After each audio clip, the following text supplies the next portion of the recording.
I think if I hear you call me Becky one more time, six-pack, I'm gonna pop your tops. All six of them.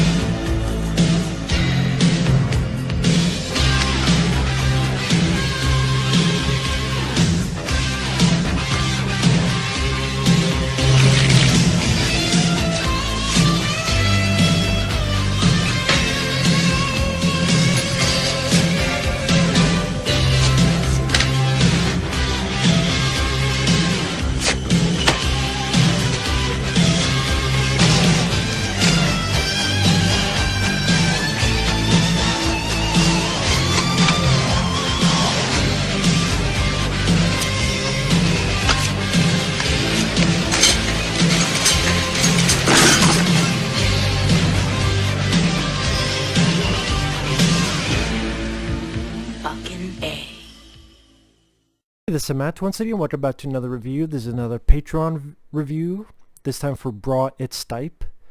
Yet again, I want to thank people for supporting me either on PayPal, sending movie requests and so forth via my PayPal, or for supporting me on Patreon. Patreon's more of a monthly thing. PayPal's a one-shot thing.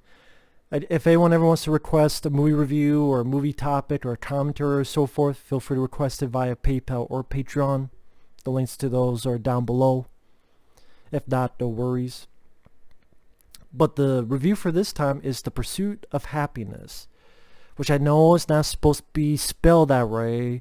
That's not how you spell happiness, but that's how the movie is spelled. It's spelled with a Y. That's because there's a piece of dialogue where they say, well, Will Smith comments, I think outside of his kid's daycare, about the misspelling. So they put that with the movie. If you look at the posters and stuff, it's spelled with a Y when it's supposed to be spelled with an I. Anyway, the film itself might be a shorter than usual review because it's fairly straightforward, and it's a well-done movie. It's a good flick. The Pursuit of Happyness. Will Smith stars with his son, Jaden Smith, who is not annoying, I thought, in this movie. I thought he was annoying the Day There Stood Still remake. He was awful in After Earth. Well, everybody was awful in that movie, let's be honest. I don't think he was that great of a Karate Kid, but he did a good job in this movie, Jaden Smith, I gotta admit. And Will Smith, wonderful job, more dramatic role, based on a true story of Chris Gardner. Screenplays by Steven Conrad.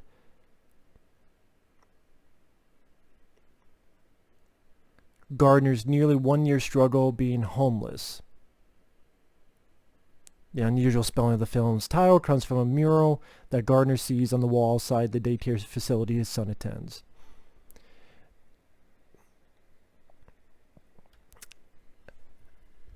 And like that says, Will Smith plays a guy who's a salesman. Takes place in the 1980s, I believe 1981. And he's selling these scanners for hospitals. It's supposed to be high-tech stuff, but things don't go well. He's not selling a lot of them. He had spent his lifetime savings for this, but he got hit and hit hard and was not as successful as he thought it would be. This causes a lot of strife with his wife, played by, I believe, Tandy Newton. There's a lot of strife and arguments and friction between the two. The wife has to do double shifts at work. The marriage is crumbling. Will Smith is trying his best to sell to hospitals and so forth. The bills are not being paid. There's tickets on the car to the point that the car has been towed. Everything's going wrong. Then the opportunity comes to be a stockbroker. But in order to do that, there's this unpaid internship to be a stockbroker. So he goes into it, and I think they say every 6 months they only pick 20 people. So him and all these other guys, they work hard to hopefully be one of those 20 people. While he's doing this, he's dealing with his home life. And stuff happens. He has these big haunting machine scanners he's supposed to sell. Some people steal them or they take them. He's trying to get them back. That happens from time to time. There's also, around this time, can't even say it right, Rubik's Cube, which I could never solve the shit. But Will Smith's character is able to solve it very quickly. Impresses some people. That helps him get in the door for the internship. That was an interesting way of doing it. I mean, I know it's based on a true story. When they say it's based on a memoir, true story, there's still that part of you that wonders how much is true and how much was total bullshit. Because even when you're writing it, it's like, embellish this. Let me embellish that. Let me embellish this. Because you never know.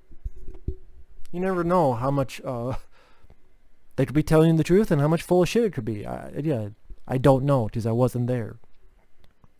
But it's a nice, well-told story of being the most down on your luck and be able to overcome and make it.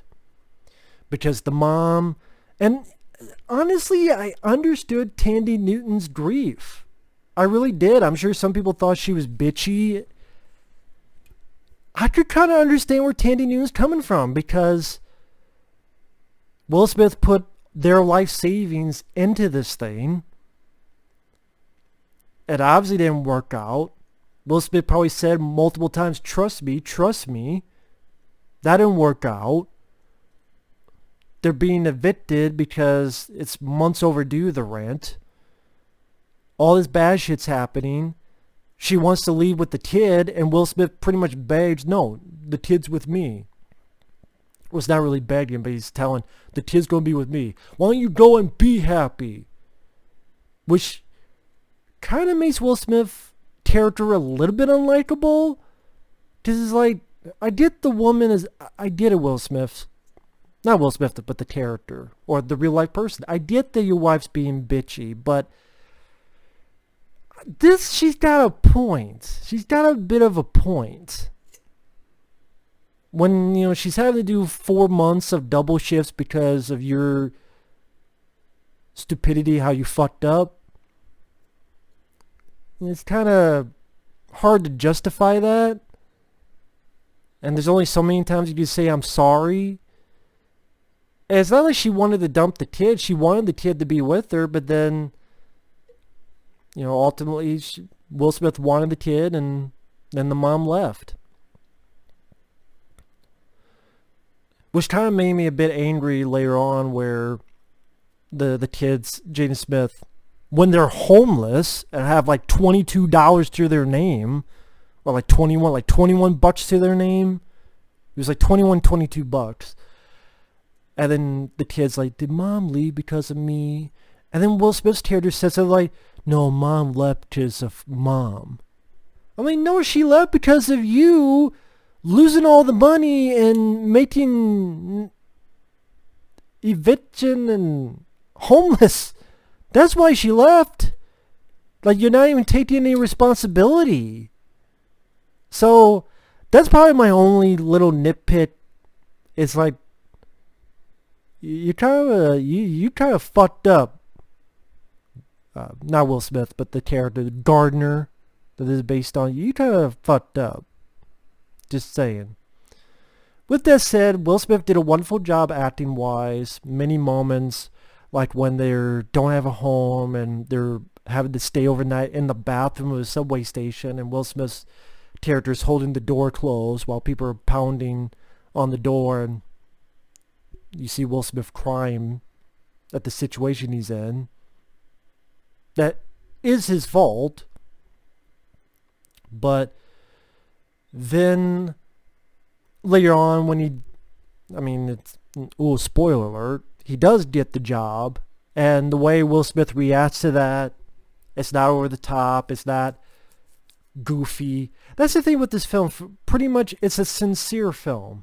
It doesn't feel schmaltzy. It doesn't feel artificial. It does feel sincere.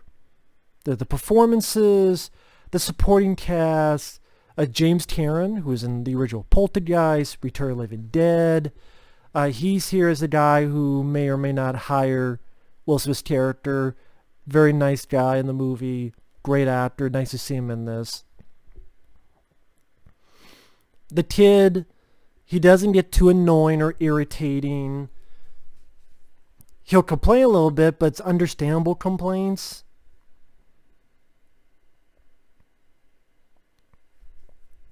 Kurt Fuller, who was the bad guy in the Hulk Hogan film No Holds Barred.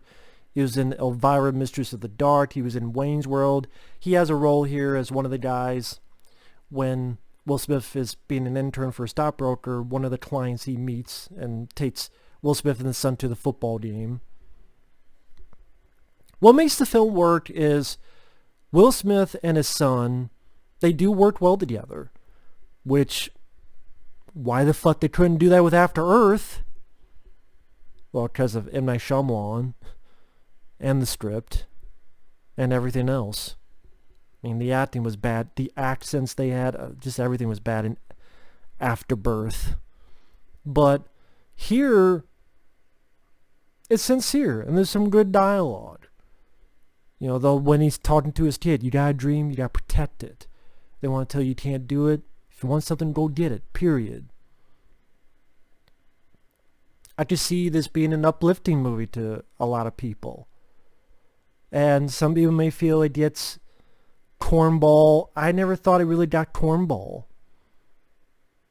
Because I like Will Smith. I like Will Smith as an actor. I've seen him do good work, whether it be... I remember Ali, he was good. Even his blockbuster films, he does a good job for the most part. Not all of them. I mean, this director went on to do 7 Pounds, which I thought was 7 pounds of horse shit with Will Smith. That's a film that really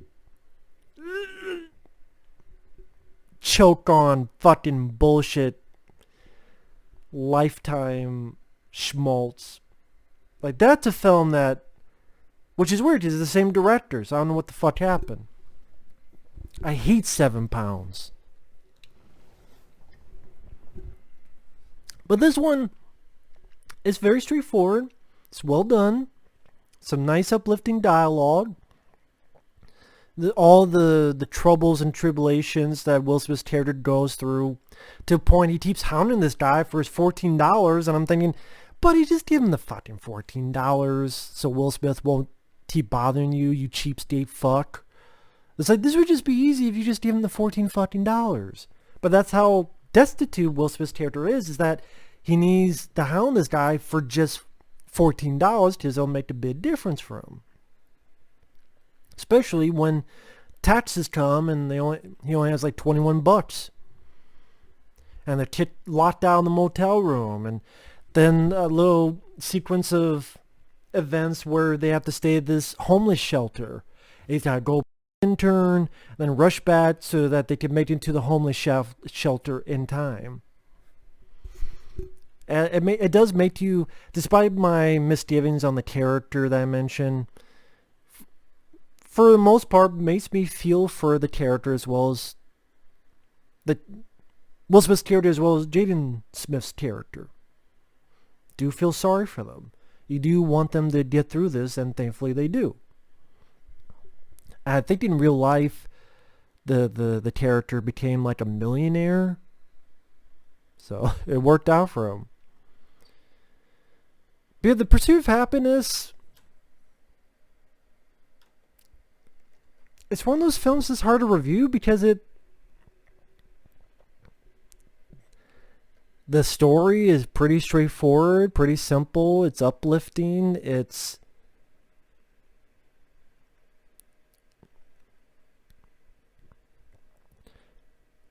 makes you smile a bit. That wow, it's nice that things worked out for them. And it's a heartfelt movie. That's the word I'm looking for. It's a heartfelt film. This reviewer said it best, the great surprise of the picture, that it's not corny.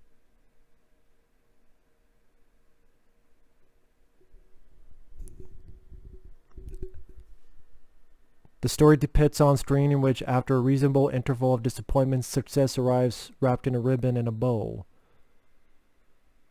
It doesn't do that. Instead, the success story follows the pattern most common in life. It chronicles a series of soul-sickening failures and defeats, missed opportunities, sure things that didn't quite happen, all which are accompanied by barely perceptible victories that gradually amount to something. In other words, it all feels real. This is an interesting way. A fairy tale in a realist drag. A fairy tale in a realistic way. I could kind of see that. It's an interesting way to put it.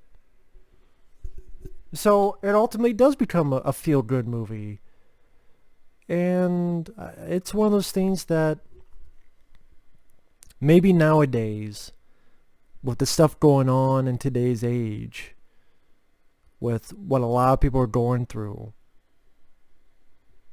if you need to watch a movie and